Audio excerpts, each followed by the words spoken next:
लेकिन क्या आप जानते हैं कि राम मंदिर की कंस्ट्रक्शन में इसरो के साइंटिस्टों ने एक की रोल प्ले किया है। और सबसे बड़ी बात यह है कि राम मंदिर 1000 ईयर्स तक ऐसे ही कायम रहे, ऐसी कंस्ट्रक्शन की गई है। अयोध्या राम टेम्पल के अंदर ना तो कोई स्टील है ना ही आयरन है। कितना एक ऐसे सिस्टम के थ्रू उसका स्ट्रक्चर बनाया है, डेवलप किया है। और वो क्या साइंस इस्तेमाल की गई है इसके अंदर, वो देखने की चीज है। और आयरन और स्टील के बगैर कैसे बना दिया, बल्कि सीमेंट भी इस्तेमाल नहीं हुआ। तो इसलिए इस्तेमाल नहीं किया गया आयरन और स्टील, क्योंकि जिन इमारतों में आयरन और स्टील का इस्तेमाल, सीमेंट का इस्तेमाल होता है, वो 80 साल से ऊपर नहीं जाती, उनको रेनोवेट करना पड़ता है। क्या हमारे मजहब में ये नहीं है कि आपने टेक्नोलॉजी के ऊपर वर्क करना है, आपने आईटी के ऊपर वर्क करना है? ये बड़ा इंटरेस्टिंग क्वेश्चन है जी, कि अगर इंडिया में जैसे भी मंदिर बना है, उन्होंने जैसे टेक्नोलॉजी को यूज किया, इंडिया हमसे बहुत आगे चला गया। हम वहाँ पे सोच भी नहीं सकते अगले 10-15 साल जाने का। और to my thinking, I think we are lagging in education. ये जो ये प्रभु श्री राम की जो मूर्ति है, इसको काला ही पत्थर से क्यों बनाया गया है? दरअसल ये काला पत्थर नहीं है, क्या है? ये एक शालिग्राम है। अब काला ही क्यों है? तो इसमें काले से यहाँ निकाला जाता है जो प्रभु श्री राम का वर्णन किया गया है रामायण में, तो उसमें श्यामल रंग की बात की गई है। जो इसरो के साइंसदान हैं, उन्होंने ऐसा क्या किया है कि भाई ये जो है इसके अंदर सीमेंट भी इस्तेमाल नहीं हुई, आयरन भी इस्तेमाल नहीं हुआ, लोहा भी इस्तेमाल नहीं हुआ, और इसकी गूंज पूरी दुनिया में सुनाई दी। इसको लाइव टेलीकास्ट किया गया पूरी दुनिया के लिए, और उसमें हमने देखा कि राम मंदिर के इफ्तिताह के मौके पर भारत के वजीर आजम नरेंद्र मोदी साहब वहां पर रिचुअल्स अदा करते हुए नजर आए।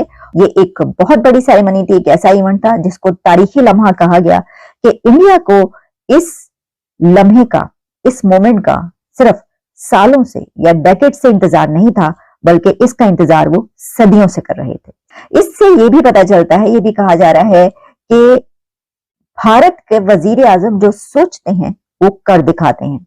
लेकिन क्या आप जानते हैं कि राम मंदिर की कंस्ट्रक्शन में इसरो के साइंटिस्टों ने एक की रोल प्ले किया है। राम मंदिर की कंस्ट्रक्शन में आयरन और स्टील का इस्तेमाल नहीं किया गया, और सबसे बड़ी बात यह है कि राम मंदिर 1000 ईयर्स तक ऐसे ही कायम रहे, ऐसी कंस्ट्रक्शन की गई है।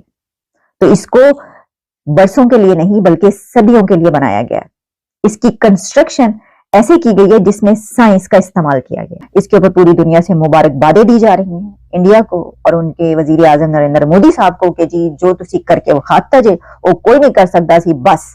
तो इसका यकीनी तौर पर बेनिफिट जो है वो इलेक्शन है आगे उनको यकीनी तौर पर मिलेगा। लीडर्स जो मुबारकबादें दे रहे हैं, न्यूजीलैंड के मिनिस्टर हैं, वो क्या कह रहे हैं, बल्कि उन्होंने तो जय श्री राम का नारा तक लगा दिया। In the New Zealand government and the Member of Parliament for Epsom. I'm very pleased to be here today. Jai Shri Ram to the entire Bharat, and what a wonderful celebration of a monument that will last 1000 years. Congratulate everybody in India, including and especially Mr. Modi for his leadership that has made this construction possible after 500 years. It's a testament to what people can do. It's a testament what people can do.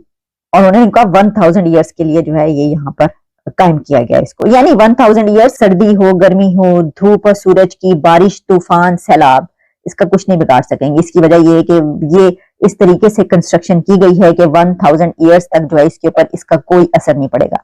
और वो क्या science इस्तेमाल की गई है इसके अंदर, वो देखने की चीज है। और आयरन और स्टील के बगैर कैसे बना दिया, बल्कि सीमेंट भी इस्तेमाल नहीं हुआ।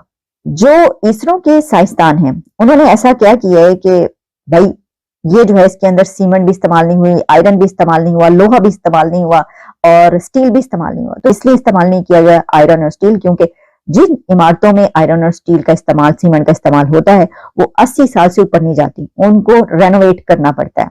तो ये ट्रेडिशनल और जो इंडियन हेरिटेज और एशियंट और मॉडर्न टेक्नोलॉजी जो है उसका एक शाहकार नमूना है। जो इसके डिजाइनर हैं चंद्रकांत संपूरा फैमिली, उनकी जनरेशंस ने डिजाइन की।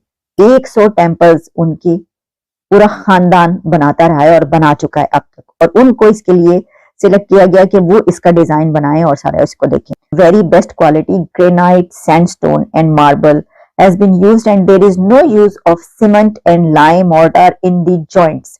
Only a lock and key mechanism using ridges has been used in the construction of the entire structure.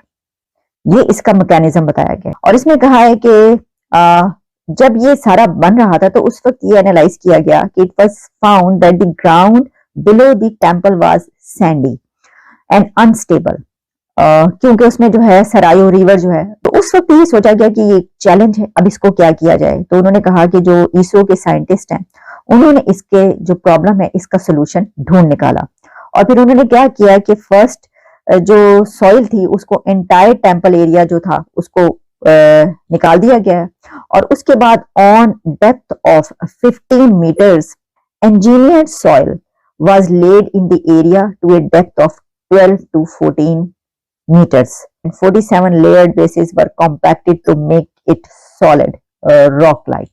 ये है उसका वो की पॉइंट कि जो ये प्रभु श्री राम की जो मूर्ति है इसको काला ही पत्थर से क्यों बनाया गया है।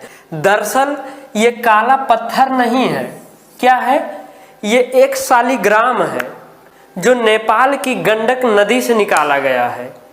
और शालिग्राम जो है ये जो इनके भगवान विष्णु के जो यहाँ पर रूप दर्शाए गए हैं 10 अवतार, उनको ये शालिग्राम के रूप में पूजा हुआ करता था। तो यहाँ से एक लिंक ये है शालिग्राम लेने का। अब काला ही क्यों है, तो इसमें काले से यहाँ निकाला जाता है जो प्रभु श्री राम का वर्णन किया गया है रामायण में, तो उसमें श्यामल रंग की बात की गई है। श्यामल मतलब काले रंग की बात की गई।